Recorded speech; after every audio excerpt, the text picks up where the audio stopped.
Ketua Umum PSSI Muhammad Iriawan mengatakan bahwa tim nasional Indonesia U19 akan memulai pertandingan internasional U19 Friendly Tournament pada Sabtu 5 September 2020 mendatang. Kepastian ini setelah Federasi Sepak Bola Kroasia atau HNS mengirimkan surat perubahan jadwal pertandingan turnamen tersebut. Pada awalnya, timnas U19 akan memulai pertandingan 2 September. Namun, Federasi Sepak Bola Kroasia melakukan perubahan jadwal menjadi 5 September. Kami rasa tidak masalah. Ini justru bagus untuk pemain yang dapat melakukan persiapan lebih panjang sebelum menjalani uji coba tersebut. Iriawan menambahkan bahwa pada pertandingan perdana Indonesia akan melawan Bulgaria 5 September 2020. Selanjutnya menantang tuan rumah Kroasia 8 September 2020 dan bertemu Arab Saudi 11 September 2020 mendatang.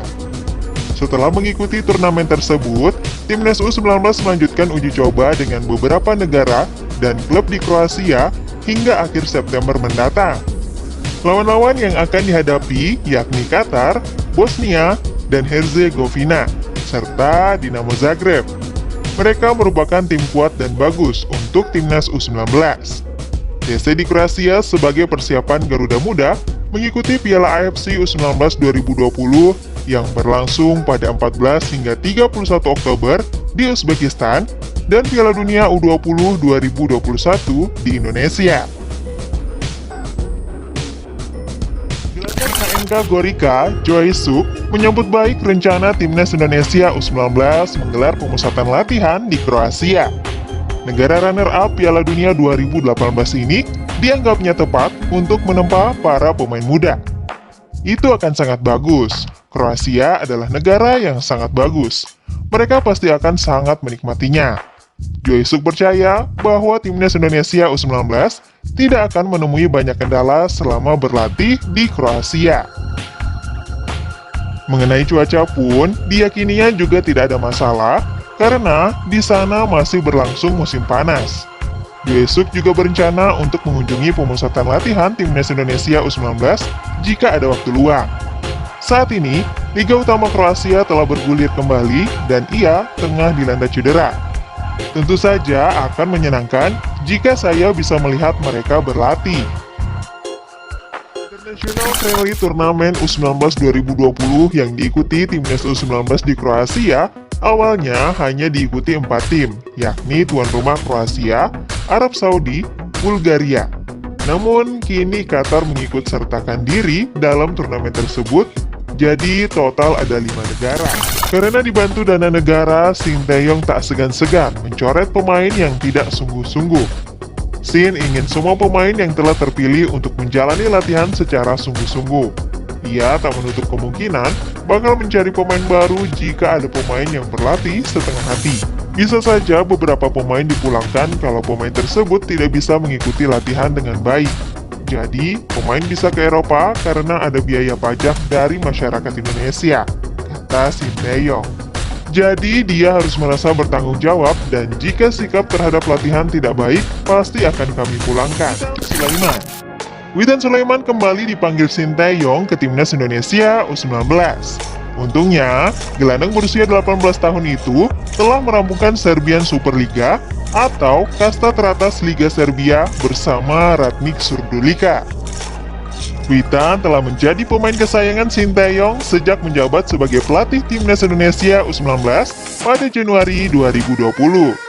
Namanya tidak pernah hilang dalam daftar skuad pada 3 kali pemusatan latihan. Sebagai gelandang serang, kualitas Witan terbilang lengkap. Dia bisa berperan sebagai playmaker hingga penyerang sayap. Skill individu adalah andalannya saat ini. Witan juga punya visi dan misi bermain yang mumpuni. Pemain asal Palu, Sulawesi Tengah ini tahu kapan harus menggiring dan mengoper bola. Jack Brown bukan nama baru di timnas Indonesia U19. Dia terbilang senior lantaran telah dipanggil sejak 2017. Namun, Jack bersama kakaknya selalu mentok di proses seleksi. Pada 2017, keduanya tidak mampu memikat Indra Safri yang kala itu masih menjadi pelatih timnas Indonesia U19. Nama Jack kembali tercantum dalam skuad timnas Indonesia U19 pada Januari 2020. Ketika itu, Sintayong mengumpulkan para pemain muda untuk dibawa ke pemusatan latihan di Chiang Mai. Sayang, Jack tereliminasi dari skuad timnas Indonesia U19 gara-gara kendala cuaca. Dia mengaku sampai muntah-muntah. Jack adalah pemain Lincoln City U18. Dia lahir di Jakarta dengan seorang ibu yang berasal dari Indonesia dan ayah warga negara Inggris. Masa kecil Jack cukup gemilang. Dia tercatat pernah berpartisipasi di Manchester United Soccer School di Dubai pada 2006 dan langsung menjadi pemain terbaik. Dengan usia yang baru menginjak 18 tahun dan berpengalaman berkarir di Inggris, masa depan Jack akan cerah bersama timnas Indonesia U19. David Maulana. Mau siapapun pelatihnya, David Maulana selalu dipercaya masuk skuad. Di era timnas Indonesia U19 masih dilatih Fahri Husaini, ia menjabat sebagai kapten tim. Kini, ketika Sintayong mengambil alih tongkat kepelatihan, David masih konsisten di skuad timnas Indonesia U19.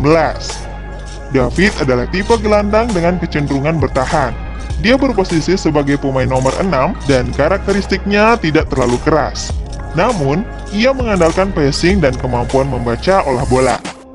Sebelum dipanggil Sintayong ke timnas Indonesia U19, David lebih dulu memperkuat Garuda Select di Inggris.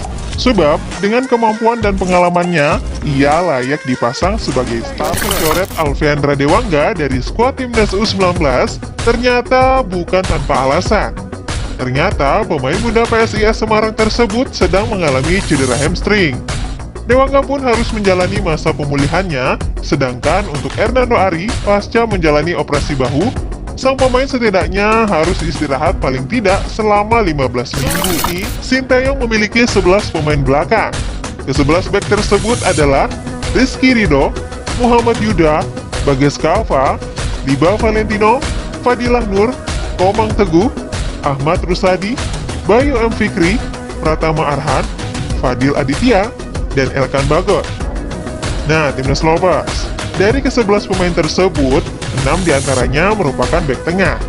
Dengan kata lain, kemungkinan 2 diantaranya akan dicoret dari timnas. Terbaru dari Sintayong, jika dia hanya membawa 23-25 pemain yang akan dibawa ke Kroasia. Terlepas dari itu, Sintayong mengatakan kondisi para pemain Garuda Muda makin meningkat.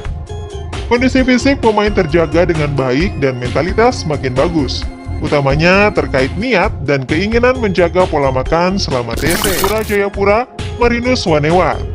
Marinus tak segan memberikan komentar pedasnya via akun Instagram PSSI. Marinus menyayangkan rencana PSSI menaturalisasi 5 pemain Brasil demi Piala Dunia U20 2021. Padahal, banyak pemain-pemain muda Indonesia yang sudah berpengalaman dan berlatih keras. Marinus juga menyebut tentang program Garuda Select. Menurutnya, percuma saja adanya Garuda Select jika ujung-ujungnya pemain-pemain itu tak dipakai untuk timnas U20 Indonesia. Garuda Select pun sudah dilakukan sebanyak 2 kali. Marinus juga kecewa dengan sikap PSSI yang tidak menggunakan pemain-pemain muda Indonesia. Padahal PSSI sudah melakukan kompetisi Elite Pro Academy atau EPA yang diikuti klub Liga 1 dari usia 16, 18, dan 20. Jaino Matos, salah satu pelatih pendidik yang aktif dalam pengembangan pemain muda, angkat bicara soal isu pemain naturalisasi yang beredar di tim Liga 1. Fokus pertama federasi adalah Piala Dunia U20 tahun depan. Sekarang sudah ada 30-an pemain yang akan mengikuti TC. Sebaiknya fokus untuk meningkatkan kualitas pemain muda agar bisa bersaing nantinya daripada melakukan naturalisasi.